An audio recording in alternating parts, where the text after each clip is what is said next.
नमस्कार दोस्तों, एम्पोरिंग society YouTube channel में आपका बहुत बहुत स्वागत है।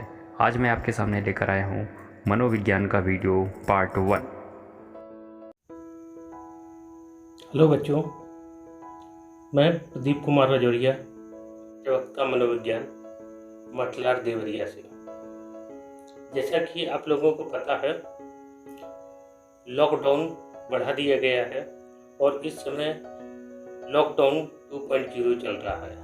पहले 21 दिन का था, उसके बाद अभी फिर बढ़ाया गया है और ये 19 दिन का बढ़ाया गया है। जाहिर है 3 मई तक सभी स्कूल कॉलेज बंद रहेंगे और 1 अप्रैल से सेशन शुरू हो जाता है, विद्यालय का सत्र शुरू हो जाता है। तो जाहिर सी बात है कि अगर लॉकडाउन नहीं होता तो हम लोग अभी तक पढ़ रहे होते। कोई बात नहीं, सामाजिक और शैक्षणिक गतिविधियां बंद हैं, लेकिन शिक्षा के रास्ते खुले हुए हैं। तो हम लोग जो है इस बारे में जो है अन्य किसी विधियों से पढ़ाई करेंगे। तो कक्षा 11 के लिए मनोविज्ञान विषय में NCERT की बुक्स प्रिस्क्राइब की गई हैं यूपी बोर्ड के लिए, और आप लोग जो है ऑनलाइन इसको डाउनलोड भी कर सकते हैं। इस बुक को दिखाता हूँ, ये है बुक मनोविज्ञान कक्षा 11 के लिए पाठ्य पुस्तक।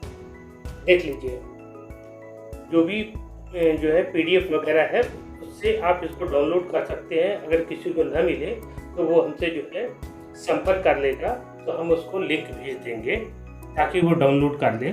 हालांकि इजीली अवेलेबल है, कहीं से भी मिल सकती है।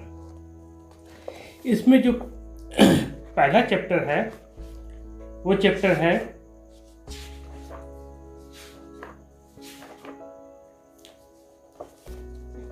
मनोविज्ञान क्या है। मनोविज्ञान क्या है, और इसमें विषय वस्तु दी गई है। इस विषय वस्तु में परिचय, मनोविज्ञान क्या है, मन एवं व्यवहार की समझ, मनोविज्ञान विद्या शाखा की प्रसिद्ध धारणाएं, मनोविज्ञान का विकास, भारत में मनोविज्ञान का विकास, मनोविज्ञान की शाखाएं, अनुसंधान, अनुप्रयोग, तथ्य, मनोविज्ञान एवं अन्य विद्या शाखाएं, ये पूरा टॉपिक है इस मनोविज्ञान क्या है पहली यूनिट में। तो इसके बारे में कुछ डिस्कस करते हैं जो पहले चैप्टर में है। देखिए, जैसे मनोविज्ञान का जो पहला चैप्टर है, इसमें बेसिक चीज जो पहली बात बताई कि मनोविज्ञान क्या है। तो मनोविज्ञान क्या है, आप लोग जब कक्षा में आते हैं, पहला सेशन शुरू होता है, तो सबसे पहले ये पूछा जाता है कि कोई भी सब्जेक्ट आपने क्यों चुना। तो चुनने के कुछ आधार होते हैं। उसमें सबसे बड़ा आधार होता है लोकप्रियता का, दूसरा आधार होता है रुचि का, और तीसरा आधार होता है स्कोर का। और विषय कैसे चुनते हैं, या तो पेरेंट्स बताते हैं, या फ्रेंड्स बताते हैं, या हमारे बड़े सिस्टर या ब्रदर बताते हैं। तो पूछा जाता है मनोविज्ञान की विषय वस्तु क्या है, मनोविज्ञान आपने क्यों लिया, या मनोविज्ञान में क्या चीज है। तो उसके लिए एक आइडिया फ्रेमिंग होनी चाहिए कि विषय वस्तु क्या है, मनोविज्ञान में पढ़ना क्या है। तो मनोविज्ञान का परिचय क्या है, मनोविज्ञान है क्या। तो मनोविज्ञान क्या है, इसको 3 तरीके से देखते हैं। एक विद्या शाखा के रूप में, विद्या शाखा से मतलब एज ए सब्जेक्ट।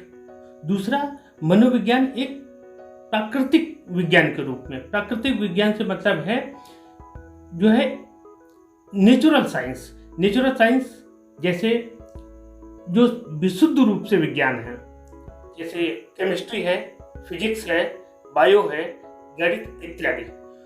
दूसरा है मनोविज्ञान एक सामाजिक विज्ञान के रूप में। सामाजिक विज्ञान से मतलब जैसे राजनीति शास्त्र, अर्थशास्त्र, समाजशास्त्र, ये जो है सामाजिक विज्ञान के विषय है। तो मनोविज्ञान जो है इन दोनों की रूप में है, प्राकृतिक रूप भी है और सामाजिक रूप से भी है। यानी कि ये विज्ञान भी है और समाज विज्ञान भी है।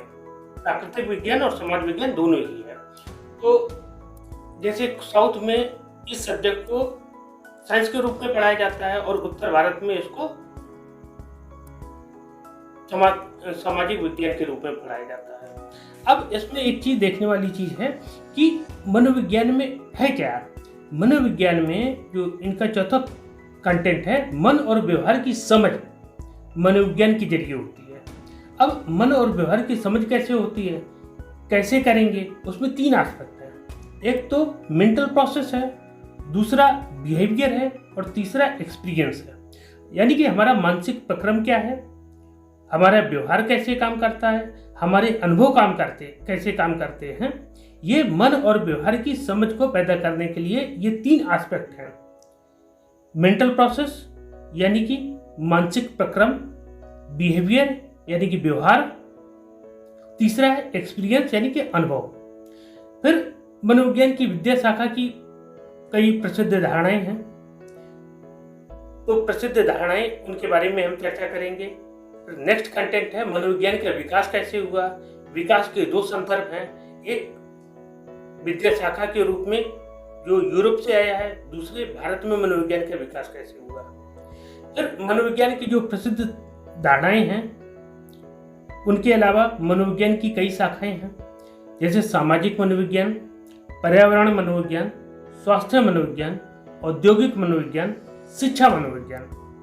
मनोविज्ञान में अनुसंधान और प्रयोग भी होते हैं, क्योंकि अभी हमने ऊपर बोला कि ये प्राकृतिक और सामाजिक दोनों विज्ञान हैं, तो इसमें रिसर्च भी होते हैं, एक्सपेरिमेंट भी होते हैं, कुछ नेचुरल साइंस के तरीके से और कुछ सामाजिक विज्ञान के रूप में। अब मनोविज्ञान के अन्य विषयों से संबंध क्या है, जैसे मनोविज्ञान का राजनीति से क्या संबंध है, मनोविज्ञान का दर्शन शास्त्र से क्या संबंध है, अर्थशास्त्र से क्या संबंध है, कंप्यूटर से क्या संबंध है, अभियांत्रिकी यानी इंजीनियरिंग से क्या संबंध है, और दैनिक जीवन में मनोविज्ञान क्या है।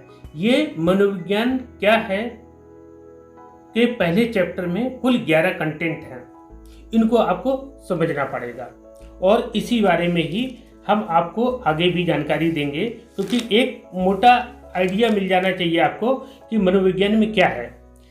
अब उसके बाद क्या है, दैनिक जीवन में मनोविज्ञान आपका कैसे है।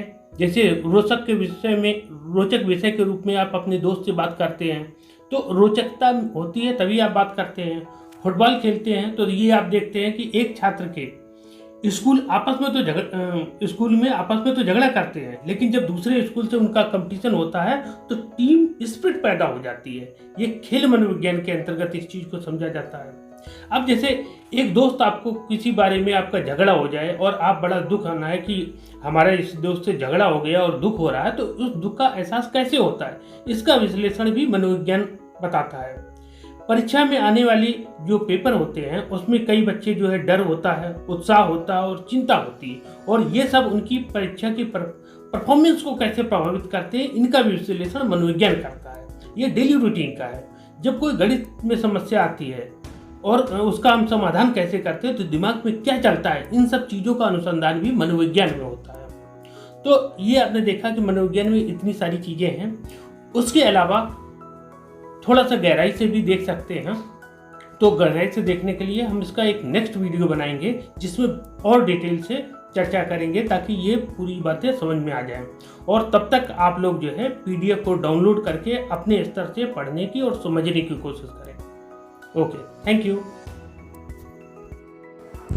दोस्तों, अगर वीडियो पसंद आया हो तो लाइक करें और सब्सक्राइब करना ना भूलें, और अपने दोस्तों के साथ शेयर ज़रूर करें, और हमें कमेंट बॉक्स में लिखकर बताएं कि आपको वीडियो कैसा लगा, जिससे मैं और भी एजुकेशनल वीडियो आपके लिए लेकर आ सकूं।